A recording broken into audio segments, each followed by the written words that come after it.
आणि गद्दाराकडनं अपेक्षा काय करणार निकालाची? आपण धोका दिला त्या दिवशीपासून आमचा संताप आहे. कारण आरोपीच कोर्टाला जाऊन भेटताय, आजपर्यंत कधी बघितलेलं नाहीये. जो ठप्पा लावलाय आज तो नक्कीच मिटवल्याशिवाय राहणार नाही. छत्रपती संभाजीनगर शहरातील क्रांती चौकातला हा एक इतिहास आहे की शिवसेना अभेद्य होती आणि शिवसेनेचा झेंडा इथं दमदारपणे खंबीरपणे सातत्यानं फडकायचा. पण वर्षभरापूर्वी जी काही शिवसेनेमध्ये दोन भाग झाले त्यानंतर मात्र इथल्या जनतेमध्ये प्रश्न पडला की आता पुढचं काय, शिवसेना कुणाची आणि शिवसेनेमध्ये मूळ शिवसेना आणि त्यानंतर दुसरी शिवसेना कुणाची, या सगळ्यांवरून आज त्याचा निकाल येणार आहे. विशेष म्हणजे या जिल्ह्यातल्या 7 पैकी 5 आमदारांनी शिंदेकडे जाण्याचं जाहीर केलं होतं आणि ते गेले. काही जणांनी मंत्रिपद पदरात पण घेतलं, पण 2 आमदार मात्र अजूनही उद्धव ठाकरे यांच्याकडे. आणि याच विषयावर बोलण्यासाठी शिवसैनिक आहेत या आणि ते आपल्यासोबत बोलणार आहेत.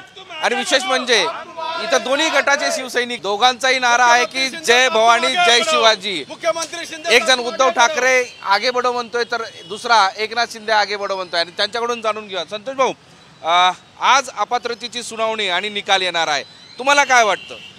अपात्रतेची सुनावणीच्या निकालाच्या बाबतीमध्ये काय असतं की जे स्वतः गद्दार आहे आणि गद्दाराकडनं अपेक्षा काय करणार निकालाची आपण, तर आम्हाला आज ते निकाल त्यांचा काय लागेल हे आम्हालाच अपेक्षित आहे. बरं, हे तुम्हाला कोर शिवसैनिक म्हणून तुम्हाला काय वाटतं?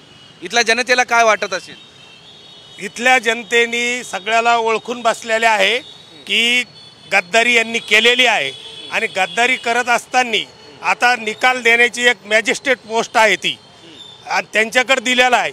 परंतु त्यांचा निकाल आम्हालाही अपेक्षित आहे की हे त्यांच्याच बाजून निकाल देतील.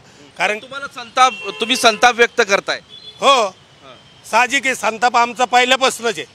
आमच्या साहेबांना ज्या दिवशी यांनी धोका दिला त्या दिवशीपासून आमचा संताप आहे. संभाजीनगरकर इथले जे छत्रपती संभाजीनगरचे जितके बी कार्यकर्ते किंवा जी काय लोक आहेत सर्व लोक नाराज झालेले आहेत. कारण आरोपीच कोर्टाला जाऊन भेटताय, आजपर्यंत कधी बघितलेलं नाहीये. विधानसभेचं अध्यक्षपद आहे ते बी गद्दारच आहे. आणि याच्यानंतर जो का रिझल्ट लागणार आहे तारीख पे तारीख मी तर तो रिझल्टच लागणार नाही. हे टाइम काढूपणा चाललेला आहे. तारीख वाढून घेणार नाही तर जर संविधानाला घेऊन चालले तर आज हे गद्दार रिझल्ट होणार म्हणजे होणार. तुम्ही शिंदे गटाकडचे शिवसैनिक आहात, तुम्हाला काय अपेक्षित आहे आज? आमच्याकडनं 100% निकाल लागणार आहे. कारण की आमचे आमदार बरोबर आहेत, आमचे खासदार बरोबर आहेत, आमची संख्या बरोबर आहेत. जो आमच्यावरती यांनी जो ठप्पा लावलाय आज तो नक्कीच मिटवल्याशिवाय राहणार नाही. कारण की आमचे मुख्यमंत्री शिंदे साहेब कष्टकरू सर्व जाती मातेच्या लोकांना घेऊन चालणारा मुख्यमंत्री आहे. परत एकदा तुम्हाला सांगतो हा 100% निकाल आमच्याकडनंच लागल. आणि 2024 सुद्धा या राज्याचे मुख्यमंत्री शिंदे साहेबच होतील. मग इथली संभाजीनगरची जनता ही शिवसेना म्हणते, आता कोणत्या शिवसेनेला ते स्वीकारतील असं वाटतं? शिंदे गटाला ते स्वीकारतील. कारण की शिंदे गट आणि BJPचे सरकार या 2024 परत एकदा येईल असा आम्हाला विश्वास आहे. इथं जेवढे आमदार झालेले आहेत ते सगळे उद्धव साहेबांच्या नेतृत्वामध्ये सगळे झालेले होते. जनता निकाल काही जरी लागला तर जनता ही उद्धव साहेबांसोबत आहे, शिवसेनेसोबत आहे. आणि संभाजीनगरची जनता जी आहे येणाऱ्या काळामध्ये यांना मातीमोल केल्याशिवाय राहणार नाही. जनता 100% उद्धव साहेबांच्या बाजूला आहे. कारण की हे कोणालाच आवडलेले नाही आहे का उद्धव साहेबांच्या पाठीत खंजीर खोपसून हे सगळे पहिले सुरतला नंतर गुवाहाटीला पळाले. आणि याच्यानंतर काल जे प्रकरण झालं का अध्यक्ष साहेब स्वतः मुख्यमंत्रीला जाऊन भेटतात म्हणजे काहीतरी मॅच फिक्सिंग आहे.